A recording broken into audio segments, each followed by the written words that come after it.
Bonjour, bienvenue dans ma chaîne pour cette nouvelle vidéo. Mon nom c'est Gisèle, c'est toujours un plaisir pour moi de vous accueillir. Si c'est la première fois que vous découvrez ma chaîne, soyez la bienvenue. Écoutez la vidéo jusqu'à la fin, partagez la vidéo aussi. Et n'oubliez pas de liker la vidéo et de vous abonner. Et si vous me suivez depuis et que vous n'êtes pas abonné, c'est le moment de vous abonner parce que ça ne coûte absolument rien.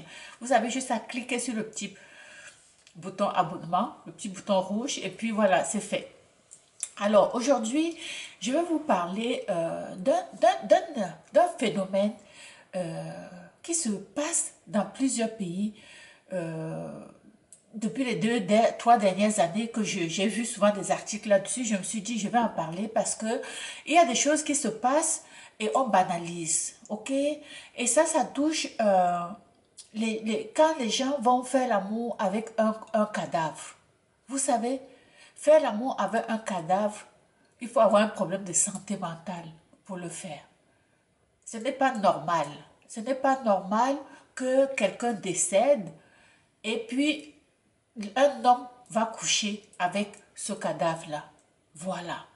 Alors, c'est le cas d'un jeune homme, hein, ça s'est produit cette fois-ci, c'est aux États-Unis, dans la région du Connecticut. Je vais vous dire ça. C'est un jeune homme qui, il est arrivé chez lui, il venait rendre visite à sa copine. Et c'est un couple je pense, c'était des deux personnes qui étaient des drogués, hein, voilà. Parce que quand il est arrivé chez sa copine, il a trouvé sa copine qui était inanimée et il y avait près de son corps les seringues et puis voilà et le reste de drogue, ok? Alors lui, qu'est-ce qu'il dit? Parce que il a trouvé sa femme, même s'il prétend qu'elle était encore, elle respirait encore, il a dit, moi, j'ai fait l'amour avec elle parce que je voulais la réanimer. Je pensais que je voulais, en faisant l'amour avec elle, qu'elle se réveille. Je pensais qu'en faisant ça, elle allait revenir à elle. Ok? C'est ce qu'il prétend en cours lorsque on lui a donné, parce qu'il a été condamné à 2 ans de prison. Parce que la plupart des pays condamnent ce geste-là. Parce que un corps a besoin d'être respecté. Parce que quand quelqu'un va coucher avec un cadavre, c'est comme s'il violait le cadavre parce que la personne n'est pas consentante. Comment tu peux savoir que la personne aurait voulu ce que tu es en train de faire si elle n'est pas capable de parler? Ok?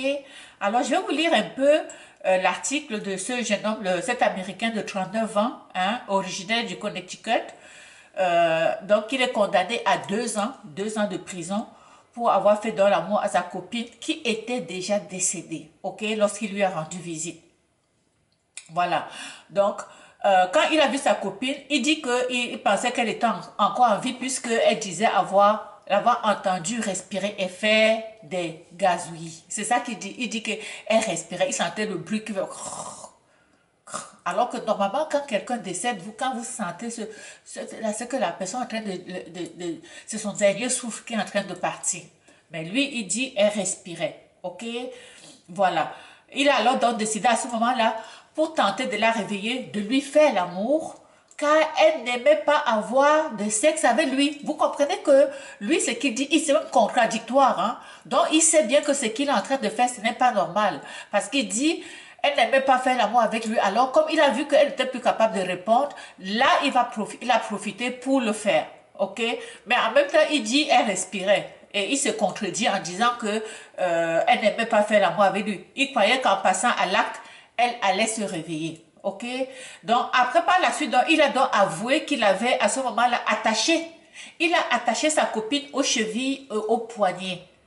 Hein? Parce que pour lui, c'est une sorte de fétiche. Vous savez que dans les relations sexuelles, il y a les masos.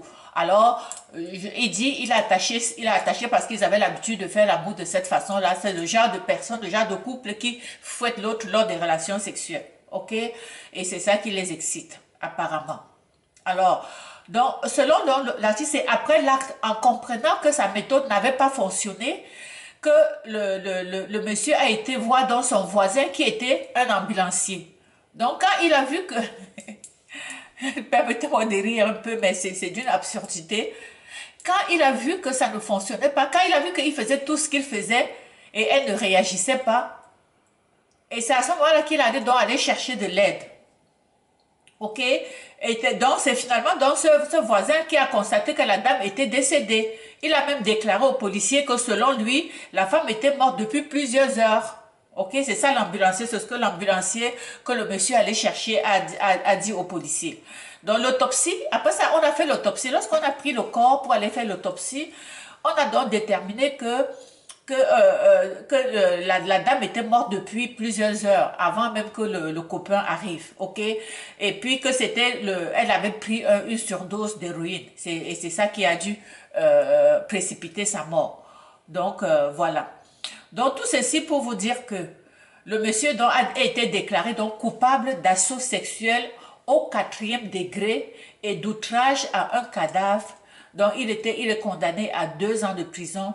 Il a été également placé sur la liste des déviants sexuels de l'État du Connecticut. OK? Parce que ce qu'il a fait, c'est on ne fait pas ça. On ne fait pas ça. Je ne peux pas, je ne peux pas comprendre que quelqu'un vient, tu trouves qu'il y a quelqu'un qui est décédé et tu as cette envie de coucher avec cette personne qui est décédée, qui ne répond plus, qui ne réagit plus. Et pire, tu attaches ses membres, tu attaches ses pieds, ses mains pour l'agresser comme ça. Et puis après, tu dis que, oh, je pense qu'elle ne réagit pas et tu vas chercher de l'aide. Soit le monsieur était lui-même sous le coup de l'effet de la drogue, puisque moi je constate ici dans son raisonnement qu'il y a quelque chose qui ne fonctionne pas. Soit qu'il se dit, ben, comme elle n'a jamais voulu faire l'amour avec moi et que maintenant, là j'ai la confirmation, j'ai la conviction qu'elle ne reviendra plus, alors je vais profiter pour le faire, et au moins je l'aurais fait. Ok, donc je pense que sur cette terre maintenant, les gens sont de plus en plus tellement déviants que tu ne peux plus, tu ne sais même plus, le bien, le mal a tellement pris le dessus sur cette terre que maintenant le bien est de moins en moins présent. Ok, alors c'est ça. Donc ça, je voulais vous informer de ça, vous présenter cet état de situation. Et vraiment, qu'on retient ici, c'est que un cadavre doit être respecté. Quand quelqu'un pose ce genre de geste sur un cadavre, c'est de la profanation et c'est un manque de respect. Ok, parce que j'ai lu quand j'ai lu cet article, je suis allée regarder un peu dans la littérature, j'ai vu que des événements comme ça s'étaient produits à l'époque en Égypte. Ok, donc c'est pas quelque chose qui est nouveau. Hein? Il y a même dans les écrits là qu'il y en avait qui étaient, je me rappelle plus des noms, qui allaient dans les cimetières. On a trouvé chez certains, ils allaient dans les cimetières donc pour sortir les cadavres et poser ces gestes-là sur les cadavres. Ça c'est clair et net qu'il faut être malade mentalement pour poser ce genre de gestes. Alors sur ce, je vous souhaite une bonne journée chez vous et on se retrouve pour une prochaine vidéo. Ciao!